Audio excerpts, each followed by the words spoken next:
Here we go. This is what we're going to start with. We're going to start in A7, okay? Which is like an A when you lift your pinky. You know that.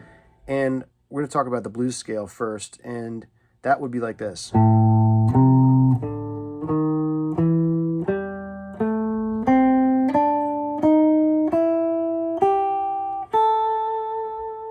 that starts, that's the A note right there, same as this one. So that's kind of the ending point if you want to think of it that way, or it starts over from there.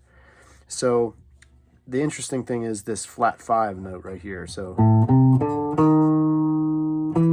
it has some tension. And that note is also right here. So you'll notice that a lot of the bending that happens in this scale when you're playing an A7 is going to be on this, the G string, your 3rd string, and you're going to be bending this note.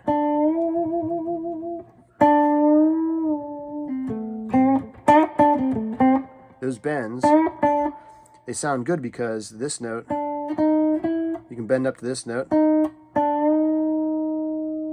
and then it resolves to this note right here, the 5th.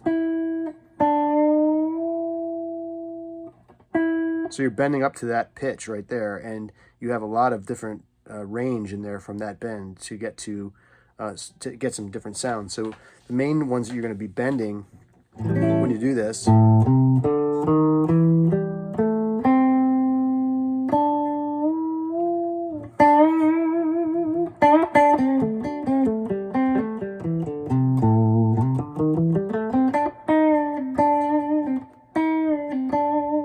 do different things like that where I'm bending it first.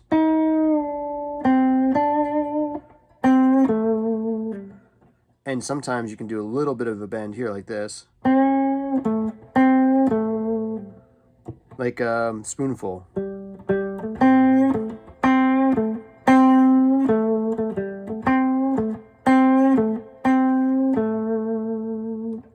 Okay? So that's the basic scale that you can use along with this backing track. You want to try working on this bend right here.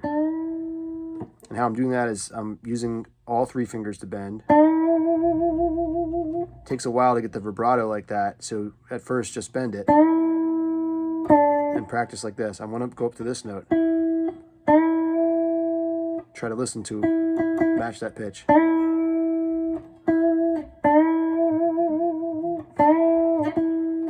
Like that, okay? The other thing is when you're doing this, you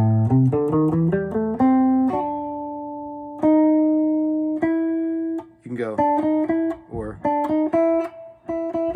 right there. So I can go.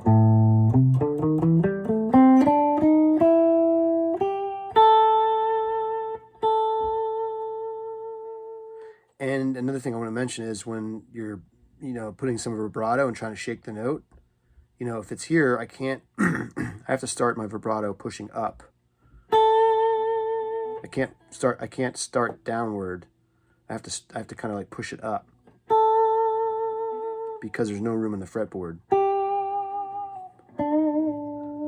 Here, starting on the G string, you can start to pull it down if you want, like this. Or up. Or right here. You can do down first or up first. There's a difference. So that's something to think about. All right.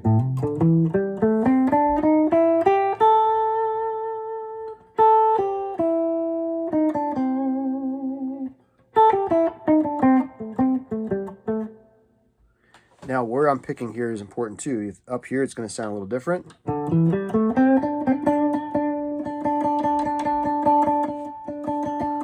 you can vary where you're picking and how much you're palm muting too. Another thing I would tell you is you don't have to have the volume on 10 on your guitar. I have it on 7 right now, playing with the amp at like 2.5. So there's no pedals, just the guitar. And you don't have to play it max on your guitar to actually, I think it sounds a little bit better with the volumes down a little bit. When I'm taking a solo, when it's really heated and the band is loud, I turn these up to 10 on the guitar, and then I'll use pedals too to really push it. But in this situation, you don't have to have it blasting. You can even do this like totally unplugged and just practice like that.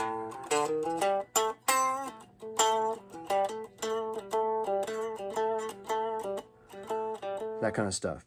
I'm doing alternate picking pretty much, or like hybrid. I don't know. I'm going back. I'm not really thinking about that, but I'm kind of going.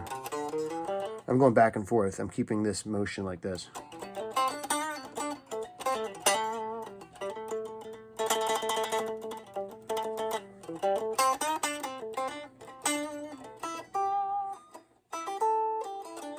Now you can use your pinky, or you can use this finger. Like that.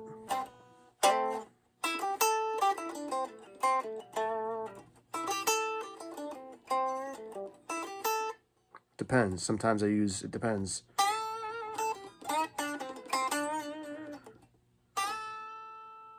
That's a good note to bend also. One more right there. It's right there on the 8th fret. Bend it up to the 10th fret pitch. Like that. All right, so that's the first part, and I'll make a next part where you will hear the backing track, and I'll play along with it.